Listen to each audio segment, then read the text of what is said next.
Dumating na nga pala yung mga parcel para sa mga alaga ko, kaya naman tara't buksan natin mga guys.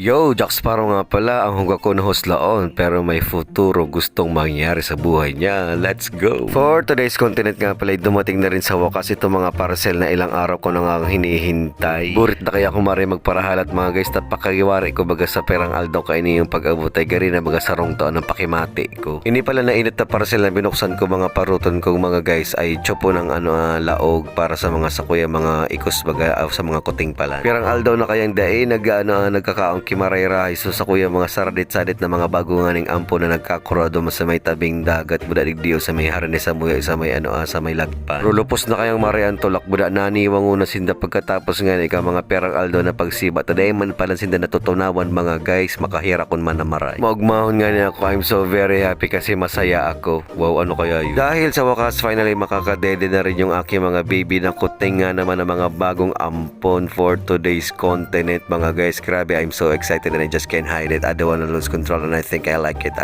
Uy, kanta yun ah. Syempre hindi makukumpleto yung ating chupon kung wala tayong ilalagay doon sa mismong chupon. Ano ba naman kayo? Parang hindi naman kayo nag-iisip ng tama-tamaan ko kayo ay char lang. Nagkakalwag mo sana ako. Aday mo masyadong pagseryoso ng tabakan no ma-high blood ka, madiretsohan ka sa sementeryo. Joke man sana sa sentimeryo pala.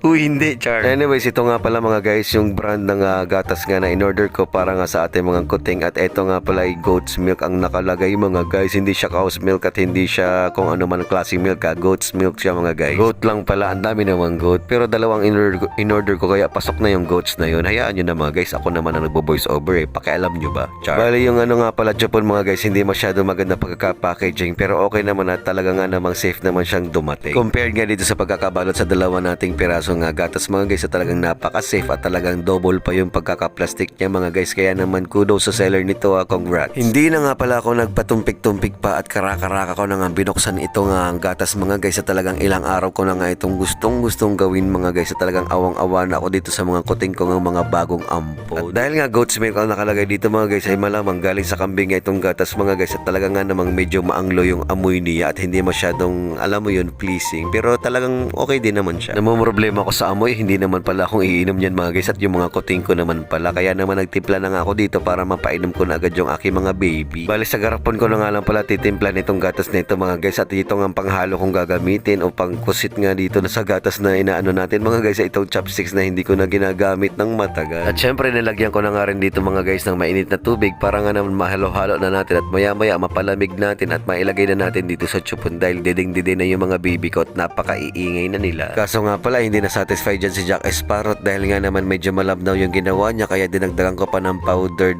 milk mga guys. Medyo dinamihan ko pa nga ng lagay dyan mga paruton dahil nga naman medyo madami rin yung ating sabaw nga dito sa tinitimpla nating gatas, at syempre mekos-mekos ulit ni Jack Sparrow para nga naman maghalo-halo na siya. Tatlong kuting kasi mga guys ang aking papadidehin for today's video dahil nga naman yung mga naunang tatlo ay talaga nga namang malalaki na unang apat pala I mean. At nung lumamig na nga ito ay talagang isinalin ko na ito dito sa ating chupon na maliit at cute size para nga naman masimulan ko na yung pagpapadede sa kanila mga guys, at medyo pinunuko pa nga ito para nga naman satisfy yung dededeng una. At yun, all set na nga, talagang make sure ko na hindi na nga mainit masyado yung ating papadedehin sa kanila, at talaga nga namang alam kong kayang-kaya na nila ito nga itolerate. Si Pebbles nga pala yung pinakagutom sa lahat ng mga baby ko na kuting na pinakabago kong mga inaampon mga guys, at talaga namang siya nang inuna ko dahil grabe na yung iyak niya mga guys. Ilang araw na siyang iyak ng iyak dahil hindi nga siya makakain ng maayos. Ewan ko ba sa may-ari ng pusang ito mga guys at mga kuting na ito mga guys, katulad ng kapatid niya na si Tyra ay tinapon na lang sila sa tabing dagat at wala man lang awa naman, talaga nga namang grabe na hindi naman lang hinintay na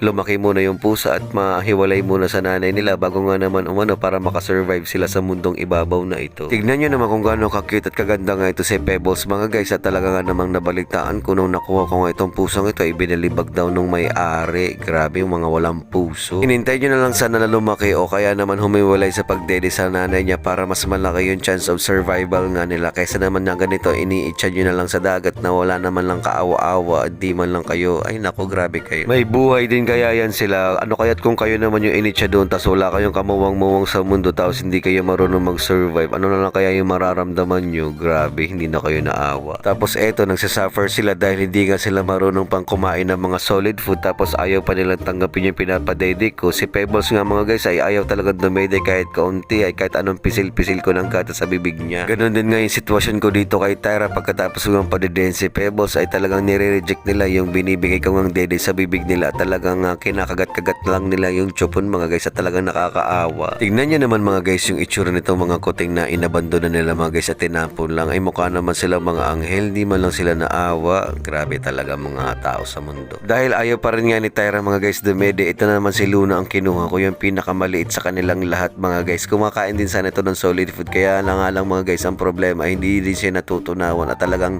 nire-reject ng katawan niya yung solid foods nga mga guys. Sobrang nag-aalala na nga pala ako dyan mga guys dahil hindi ko na alam kung paano pa sila mabubuhay kung ayaw nilang dumede at ayaw nilang kumain ng maayos. Naku naman po, bakit ganito? Sobra-sobra nga yung pag-aalala ko dyan mga guys dahil hindi ko na alam kung anong gagawin ko dahil ayaw nga pa rin nilang dumede tapos nire-reject pa ng katawan nila yung pagkain nga ng solid food mga guys. Kaya naman ako talagang tuliro na ako dyan si Jack Sparrow sa totoo lang. Wala rin talaga kasi ako mga guys na maayos na experience nga sa pag-aalaga ng mga maliliit na kuting dahil nga naman yung halos mga alaga ko dito pusa sa bahay ay malalaki na nung napunta sa akin. Ito nga't kahit anong pilit ko kay Luna na padidihin siya mga guys, talagang ayaw niya talaga, nire-reject ng bibig niya at talagang ayaw niya nga dumede dahil pakiramdam niya nga sinasaktan ko yung bibig nila mga guys. Ito nga pala yung nangyari sa chupon dahil ayaw nga nilang tanggapin at dahil nga pinagpipilitan ko nga na sana dumede sila para mabuhay sila. Ito nga't nasira nga yung chupon mga guys. Frustrated nga pala ako dyan mga guys dahil hindi ko na alam kung anong gagawin ko para madugtungan pa nga yung mga buhay nila. Kaya hanggang dito na lang muna ang video natin.